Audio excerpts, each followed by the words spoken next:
నమస్తే welcome to our channel నేను పద్మిని ప్రస్తుతంతో పాటు senior journalist and political analyst Imandi Ramarao గారు ఉన్నారు మాట్లాడదాం సార్ నమస్తే సార్ నమస్తే సార్ దేశ రాజకీయాల్లో కింగ్ మేకర్ గా మారారు చంద్రబాబు నాయుడు గారు అని కొంతమంది అంటే దీన్ని వ్యతిరేకించే వాళ్ళు మరికొంతమంది అయితే ఇప్పుడు ఇంకా కేంద్ర రాజకీయాల్లో మళ్ళీ చక్రం తిప్పబోతున్నారా చంద్రబాబు నాయుడు గారు అనే అంశం ఇప్పుడు తెర మీద చాలా గట్టిగానే వినపడుతున్నటువంటి ఎందుకంటే రకరకాల ఊహాగానాలు బయట వినిపిస్తుంది అటు కేంద్రం ఇంకా బలపడలేదు ఇంకా చాలా బలం చేకూరాల్సినటువంటి పరిస్థితుల్లోనే ఉంది మరి ఈ నేపథ్యంలో అసలు జగన్ గారి పాత్ర ఏంటి కేంద్ర రాజకీయాల్లో అనేది ఒక అంశం అసలు మొత్తం ఈ వ్యవహారం ఏంటి అంటే ఇక్కడ కేంద్ర రాజకీయాలు ఎప్పుడు అత్యధిక మెజారిటీతో గెలిచేటువంటి ఆ బీజేపీ పార్టీ ఈరోజు కొంచెం చిక్కుల్లో పడింది.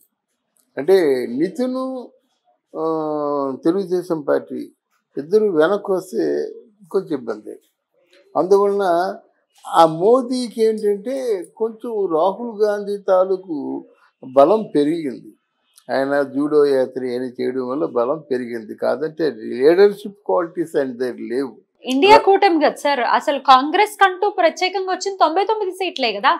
రాహుల్ గాంధీకి కాంగ్రెస్ పార్టీ బలపడినప్పుడు కూడా ఎందుకు ఇండియా కూటమి గెలవలేకపోయిందంటే ఆ లీడర్షిప్ క్వాలిటీస్ లేవు, రాహుల్లో లేకపోవడం లేదు. తర్వాత అథారిటీ ఎవరంటే అక్కడ సోనియా గాంధీ సగం, ప్రియాంక గాంధీ సగం, రాహుల్ గాంధీ సగం. ఈ ముగ్గురు తాలూకు పాత్ర ఉండడం వల్ల కొన్ని వాళ్ళు కోల్పోతున్నారు, బెనిఫిట్స్ కోల్పోతున్నారు. ఇక్కడ ఉన్నది ఏంటంటే మంచి కురువృద్ధులు లాంటి వాళ్ళు, ఒక పక్క అమిత్ షా, ఒక పక్క రాజ్నాథ్ సింగ్, ఒక పక్క మోదీ, వీళ్ళున్నారన్నమాట. నితిన్ గడ్కరీ ఉద్దండులా ఉన్నారన్నమాట. వాళ్ళు బాగా ప్లాన్ చేస్తారు. లేకపోతే మంచి లీడర్స్ వాళ్ళు. ఎన్ని ఎలక్షన్లు వచ్చినా వాళ్ళే ఉంటారు, ఇంకెవరు ఉండరు అన్నమాట. అంతా ప్రజల్ని వాళ్ళ కంట్రోల్లో పెట్టుకునేవాళ్ళు. ఈరోజు ఇబ్బందుల్లో పడింది. ఇక పవన్ కళ్యాణ్ పాత్ర ఏమైనా ఉందంటే, పవన్ కళ్యాణ్ వాళ్ళని మంచి చేసుకున్నా ఒకటి, మంచి చేసుకోకుండా దూరంగా ఉన్నా ఒకటి. పవన్ కళ్యాణ్ని చేయించుకున్నట్టయితే ఈరోజు అస్తిత్వాన్ని కోల్పోతుంది బీజేపీ పార్టీ.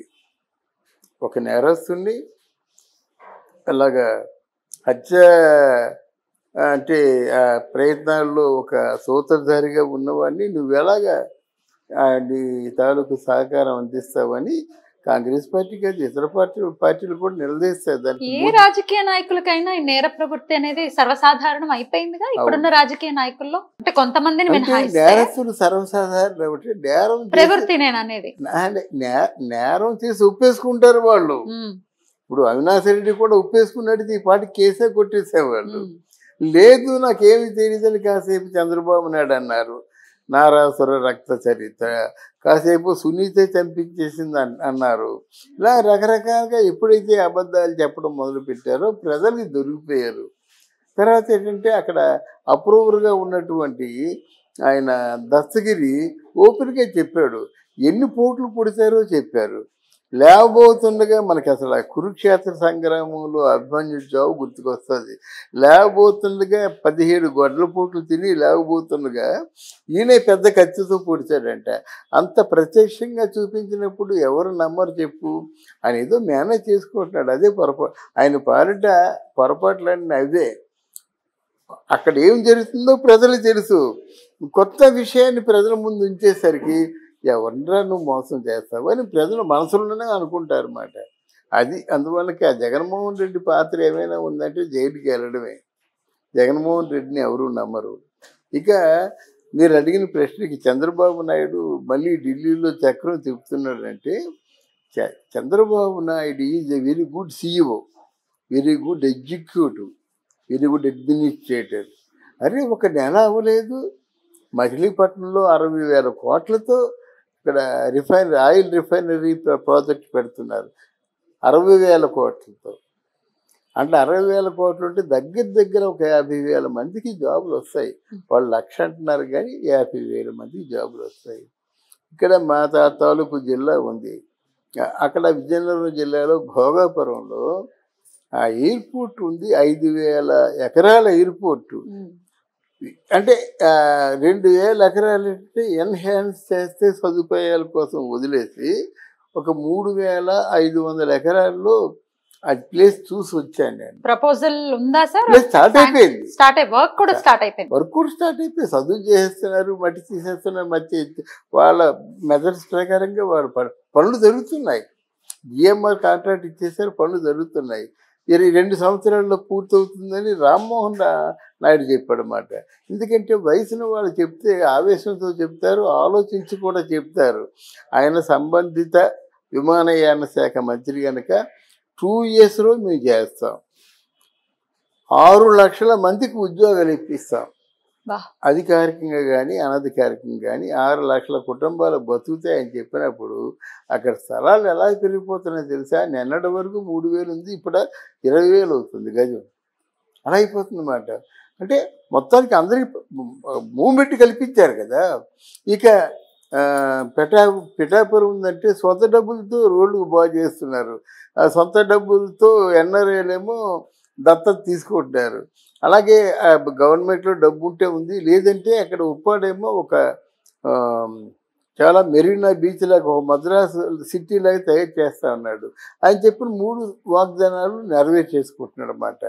అందుకనే పార్టీ దగ్గర ఫండ్ తీసుకోవడం కానీ, పార్టీని ఎన్హాన్స్ చేస్తూ ఆ కార్యకర్తలు మెంబర్షిప్ తీసుకోవడం కానీ, పార్టీని ఉధృతంగా పెంచేస్తున్నారు అన్నమాట. ఎందుకంటే నెక్స్ట్ ఎలక్షన్స్కి వాళ్ళు 175 సీట్లు పోటీ చేసేలా ఉండే ప్రయత్నంలో ఈ మన పవన్ కళ్యాణ్ గారు ఉన్నారు. ఇక్కడ చంద్రబాబు ఏం చేస్తుందంటే ఏవి నిలబట్టవు, ప్రజలకు ఏదైనా ఉపయోగకరమైనటువంటి పనులు చేసినట్టే నిలబడతాం కానీ మిగతా నిలబడవు. రోజులు మారిపోయి ప్రజల్లో కూడా చైతన్యం వచ్చేసింది. అంటే ఏమిటి, ఈ వాలంటీర్స్ అందరినీ కూడా మళ్ళీ ఎవరిని డిసప్పాయింట్ చేయకుండా, వాళ్ళు తిరుగుబాటు చేయకుండా, వాళ్ళ క్వాలిఫికేషన్లు బట్టి వాళ్ళ దేంట్లో ట్రైనింగ్ ఇస్తే వాళ్ళ జీవితం సజావుగా వెళ్ళిపోతుందని ఆలోచించుకొని ఆ దాంట్లో ఉద్యోగాలు ఇద్దామని ఆలోచన. తర్వాత మనం అనుకున్నట్టుగా ఎవరైతే పార్టీ జెండా ఎంతవరకు మూసారో వాళ్ళు కూడా ప్రతి ఒక్కరు కూడా అంటే వనరులు పార్టీలో కార్యకర్త చచ్చిపోయారు అనుకోండి, ఏదో వెంటనే 10,000 ఇస్తే ఆ కుటుంబానికి ఏముంటుందండి. అలా కాకుండా ఓ 10 లక్షల రూపాయలు వచ్చేలాగా ఈ పవన్ కళ్యాణ్, చంద్రబాబు నాయుడు వాళ్ళకి జీవిత బీమా కల్పిస్తున్నారు. కార్యకర్తలకి ఎవరికైనా ఏదైనా ప్రమాదం జరిగినట్టయితే 10 లక్షలు వాళ్ళకి ఇస్తున్నారన్నమాట. అందువల్ల వీళ్ళ పరిపాలన సజావుగా ఉంది, బాగుంది. బాగున్న పరిపాలన గురించి ఎవరైనా మాట్లాడినట్టయితే ప్రజలకి వాళ్ళు దూరం అయిపోతారు. అది వైఎస్ఆర్ పార్టీ తెలుసుకోవాల్సిన విషయం. ఇక్కడ చంద్రబాబు నాయుడు అంటే కూటమితో ఉన్నప్పుడు కూటమికి కొన్ని ధర్మాలు ఉంటాయి. ఆ ధర్మాలు ఏంటంటే ఆ కూటమి పెద్దలతో చెప్పి ఇలా చేద్దాం ఇలా చేద్దాం. ఇంకొక 2 స్టేట్లలో ఉన్న ముఖ్యమంత్రులు లాగేసినట్టయితే వాళ్ళ తాలూకు ఎంపీలందరూ 30-40 అయ్యారు అనుకోండి, సరిపోతుంది అన్నమాట. ఆ చక్రం తిప్పే శక్తి సామర్థ్యాలు చంద్రబాబు నాయుడికే ఉన్నాయి. ఈవెన్ వాజ్పేయి గవర్నమెంట్లో కూడా చంద్రబాబు నాయుడే ఈ చక్రం తిప్పాడు అన్నమాట. అద్వానీ లాంటి అప్పుడు హోమ్ ఉండేవాడు అనమాట. ఆయనే ఫోన్ చేసి చంద్రబాబుజీ మై క్యా కరువు అనేవాడట, అంటే చెప్పేవాడట. అంతే కదా, ఈ చంద్రబాబు నాయుడు చెప్పిన ప్రకారంగా బాలయోగిని స్పీకర్గా పెట్టుకున్నాడు. అయితే ఒక ఎస్సీ క్యాండిడేట్ని స్పీకర్గా పెట్టుకోవడం ఏంటి? అందువల్ల చంద్రబాబు నాయుడు ఇప్పుడు ఈరోజు సెంట్రల్లో ఉండి సెంటర్ని కాపాడవలసిన అవసరం ఎంతైనా ఉంది, కాపాడుతాడు కూడా. అంటే ఈలోగా వీళ్ళందరూ రాజకీయాలు ఊసిపోని కబుర్లు మాట్లాడుకోవడం కానీ వాళ్ళు చాలా ప్లాన్డ్గా ఉన్నారు. డెఫినెట్గా ఈ కూటమి ఉండడం వల్ల ఆంధ్రప్రదేశ్కి మంచి రోజులు వచ్చాయని చెప్పుకోవచ్చు. థ్యాంక్ యూ అమ్మా, థ్యాంక్ యూ వెరీ మచ్.